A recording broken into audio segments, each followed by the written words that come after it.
এই কি অবস্থা সবার? Today is day 4 of my 30 days challenge.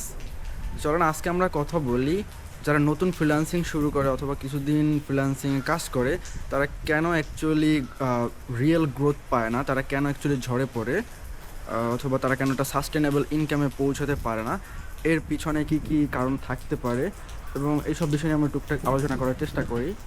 তো ফ্রিল্যান্সিংয়ের ক্ষেত্রে যেটা হয়, আমি যেটা দেখছি, নতুন কেউ যখন শেখা শুরু করে, পোলাপাইন যখন নতুন শেখা শুরু করে, তারা কি করে, তারা একটা কোর স্কিল শেখে। সেই কোর স্কিলটা হতে পারে ভিডিও এডিটিং, হতে পারে গ্রাফিক ডিজাইন, হতে পারে ওয়েব অ্যানালিটিক্স, হতে পারে মার্কেটিং, বিভিন্ন জিনিস হতে পারে। ওই অনেক অনেক স্কিল আছে যেগুলো দিয়ে আপনি অ্যাকচুয়ালি ফ্রিল্যান্সিং করতে পারবেন। এরকম অনেক অনেক স্কিল আছে, তো আপনি যে কোনো একটা স্কিল শিখতে পারেন। এই স্কিলটাকে বলা হয় কোর স্কিল। তো বেশিরভাগ মানুষই যখন শেখা শুরু করে তারা কি করে, তারা এই কোর স্কিলে এত এত ফোকাস দেয় যে তারা ভাবে শুধুমাত্র এইটা শিখলেই তারা কাজ পাবে। বাট ফ্রিল্যান্সিংয়ে কাজ করার জন্য, কাজ পাওয়ার জন্য আপনার কোর স্কিলের পাশাপাশি আপনার সফট স্কিল থাকাটা very very important. Soft skill ছাড়া আপনি অ্যাকচুয়ালি যে কোর স্কিলটা আছে আপনার, সেটাকে মনিটাইজ করতে পারবেন না, সেটাকে বিক্রি করতে পারবেন না। আচ্ছা, আমরা যদি বলি সফট স্কিল কী, তাহলে সফট স্কিলের মধ্যে অনেক অনেক বিষয় আছে। যেমন সফট স্কিলের ভিতরে আছে আপনার ইংলিশ কমিউনিকেশন। ইংলিশ তো আছেই, তারপর ইংলিশকে আমরা সেপারেট বিষয়ে ভাবতে পারি যে তারা ইংলিশে দুর্বল, কমিউনিকেশনে দুর্বল, তারা প্রপারলি কমিউনিকেট করতে পারে না ক্লায়েন্টের সাথে, ক্লায়েন্টের রিকোয়ারমেন্ট বুঝে না, ক্লায়েন্ট অ্যাকচুয়ালি কী চাইছে এবং তাকে কী ডেলিভার করতে হবে, তাকে কী বলতে হবে, সেই কমিউনিকেশন তারা বুঝে না। তাদের ভালো কোনো অফার নেই, তারা যে ক্লায়েন্টকে যে অ্যাকচুয়াল আউটপুট দেবে, একজন যখন কেউ আপনার থেকে যখন সার্ভিস বা আপনার প্রোডাক্ট কেনে, সে কীভাবে বেনিফিট হবে সেইটা চায়, যে তার জন্য এটা কী আউটপুট দেবে। তো আপনার অফারের ভিতরে যদি সেই আউটপুট, সেই ড্রিম আউটকাম না থাকে, তবে আপনার থেকে কেউ প্রোডাক্ট বা সার্ভিস নিতে আগ্রহী হবে না। তো আপনার অফার অবশ্যই ইম্পর্টেন্ট। এরপর বেশিরভাগই হয় মার্কেটিং ফাউন্ডেশন তাদের ক্লিয়ার না, তারা মার্কেটিং সম্পর্কে কোনো ধারণা রাখে না। বাট মার্কেটিং ফাউন্ডেশন এটা খুবই খুবই ইম্পর্টেন্ট। আপনি যে কোনো স্কিলে হন না কেন, আপনি যে কোনো স্কিল শিখেন, সেটা হতে পারে ভিডিও এডিটিং, হতে পারে গ্রাফিক ডিজাইন, হতে পারে web analytics, SEO, anything. But আপনার মার্কেটিংয়ের যে ফাউন্ডেশন সেটা অবশ্যই থাকা উচিত। এছাড়া আপনি আপনার যে সার্ভিসটা বা প্রোডাক্টটা আছে সেটাকে সেল করতে পারবেন না। তো বেশিরভাগ মানুষই যখন শেখা শুরু করে তারা শুধুমাত্র কোর স্কিল ফোকাসড হয়ে যায়, তারা সফট স্কিলে কোনো ফোকাস দেয় না। এটা যে তাদের শেখা উচিত সে সম্পর্কে তাদের বিন্দুমাত্র ধারণাও নেই। তারা জানে তারা একটা কোর স্কিল শিখবে, তারা বিভিন্ন মার্কেট প্লেসে যাবে এবং সেখানে তারা গিগ দিবে এবং তারা অর্ডার পাবে, ইনকাম করবে, এটাই তাদের ধারণা, প্রচলিত ধারণা। এবং এখানে তাদের কোনো ভুল নেই আসলে। বর্তমানে বেশিরভাগ ইনস্টিটিউট যারা আসলে কোর্স বিক্রি করে, তাবিজ বিক্রেতা বা কোর্স বিক্রেতা, তারা আসলে এমনভাবে সেগুলোকে প্রমোট করে যে তারা সেখানে প্রলোভিত হয়ে সেসব কোর্সে বা প্রোগ্রামে জয়েন হয় এবং সেখান থেকে শুধুমাত্র তারা একটা বেসিক স্কিল শিখে, সেখানে তারা মূলত শিখে কীভাবে একটা যে কোনো একটা কোর স্কিল তারা ধরলাম আমরা, তারা ভিডিও এডিটিং শিখে, ভিডিও এডিটিংয়ের একটা টুলস তারা শিখবে টুকটাক ভালো মতো শেখার পর তারা মার্কেট প্লেসে যাবে, অ্যাকাউন্ট করবে এবং অর্ডারের আশায় বসে থাকবে।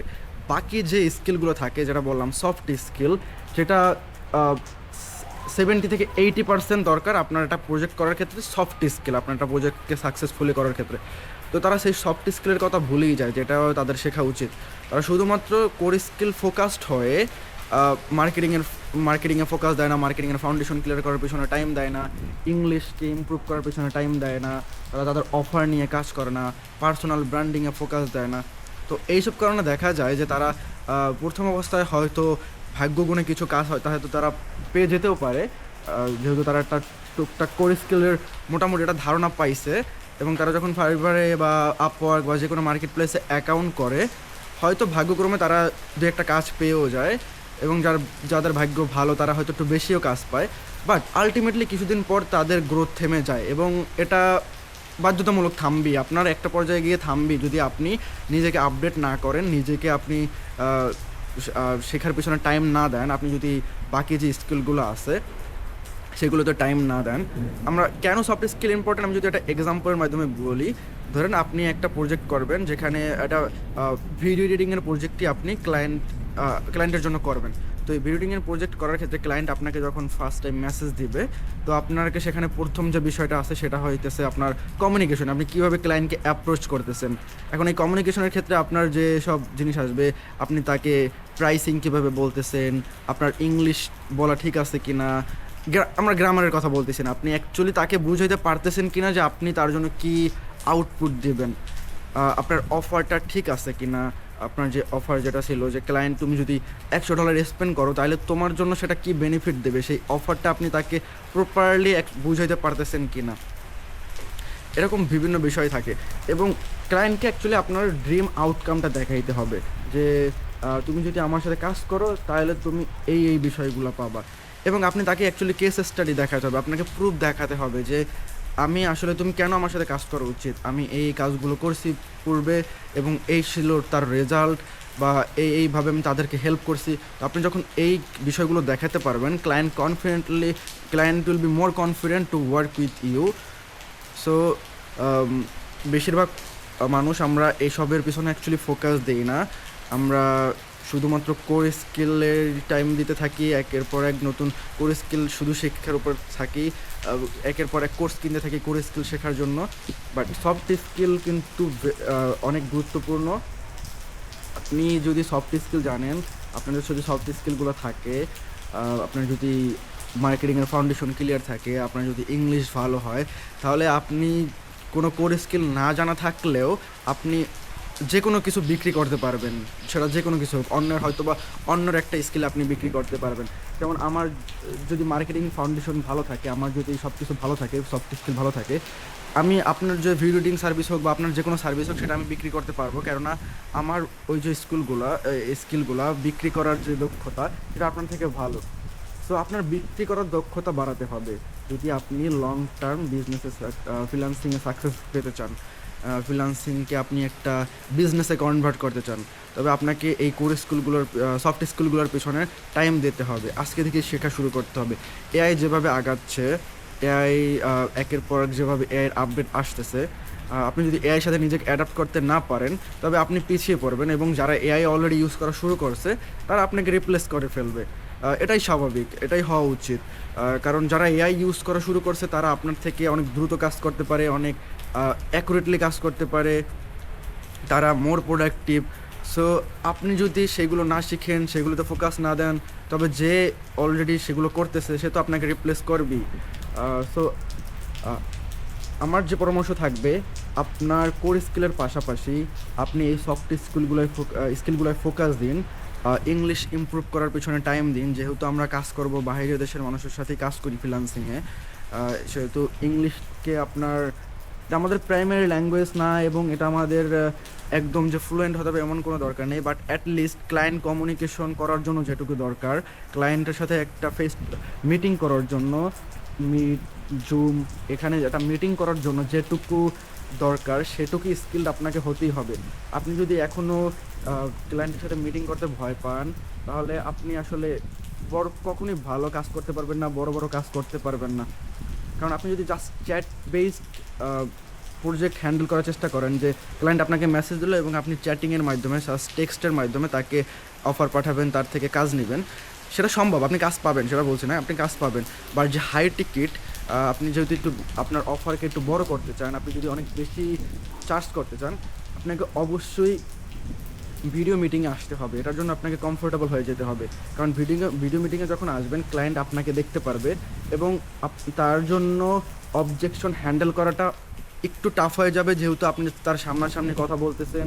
এবং আপনি তার যখন ভিডিও মিটিংয়ে আসবেন তখন ক্লায়েন্টকে অনেক কিছু দেখাতে পারবেন, আপনার কেস স্টাডি দেখাতে পারবেন, আপনি কথাগুলো বলবেন মুখ থেকে, তখন আর টেক্সট হবে না, তখন সে যখন আপনার থেকে শুনবে তখন তার জন্য অ্যাকচুয়ালি বিভিন্ন জিনিস রিজেক্ট করাটা অ্যাকচুয়ালি ডিফিকাল্ট হয়ে যাবে। কারণ আমি দেখছি এরকম হয়েছে আমার সাথে, যে টেক্সট বেস যে প্রজেক্ট আমি টেক্সট বেস চ্যাটিং করে নিছি, অন্য সেম প্রজেক্ট যখন আমি ভিডিও মিটিংয়ের মাধ্যমে ক্লায়েন্টকে বুঝাইছি, সেম কথাবার্তা বলেই যখন বুঝাইছি, আমি ওর থেকে 2-3 গুণ বেশি চার্জ করতে পারছি। কারণ ক্লায়েন্টকে তখন আমি অফারটা এমনভাবে বলতে পারছি, ক্লায়েন্ট কোনো অবজেকশন দেয় না। বাট যখন এটা টেক্সট বেস ছিল, আমি ক্লায়েন্টকে যখন বলছি যে তোমার এই প্রজেক্টের জন্য এত টাকা চার্জ করব, ক্লায়েন্ট অবজেকশন দিছে যে তার অন্য একজন এই প্রাইসে করতেছে, অথবা আমি এইটা চাই না, ওইটা চাই না। বাট অ্যাকচুয়ালি যখন মিটিংয়ে বসছি তার সাথে, তাকে আমি দেখাইছি কেন তোমার এটা করা জরুরি, কেন এটা না করলে তোমার কী কী সমস্যা হইতে পারে। তো এরপর ক্লায়েন্টের আসলে আমি অবজেকশনগুলো অলরেডি দূর করে দিচ্ছি, যে তার কোনো অবজেকশনই আসলে আমি রাখি নাই। তো এই জন্য আমার জন্য আসলে বেশি চার্জ করাটা ইজি ছিল তখন। তো আপনারও উচিত এই সফট স্কিলগুলোতে ফোকাস দেওয়া, ইংলিশের ইমপ্রুভ করা, এআই শেখা শুরু করা, মার্কেটিংয়ের ফাউন্ডেশন ক্লিয়ার করা। এবং আশা করি এইসব যদি আপনি শুরু করেন, আস্তে আস্তে আপনার ফ্রিল্যান্সিং জার্নিটা আরও ভালো হবে এবং আপনি ফ্রিল্যান্সিংকে অ্যাকচুয়ালি একটা বিজনেসে কনভার্ট করতে পারবেন। কারণ দিন শেষে আপনি যদি জাস্ট ফ্রিল্যান্সিং করতে থাকেন, তাহলে ওই 9 to 5 জব করাটাই বেটার। বাট আপনাকে টার্গেট থাকতে হবে যে আমি ফ্রিল্যান্সটাকে একটা বিজনেসে কনভার্ট করব, যাতে আমি খুব একটা পরিশ্রম না করলেও, খুব একটা কাজ না করলেও এটা যেন ঠিকঠাক চলতে থাকে এবং আপনার একটা সাস্টেনেবল রেভিনিউ জেনারেট হতে থাকে প্রতি মাসে। So that's all, I am signing off for today. Welcome to my next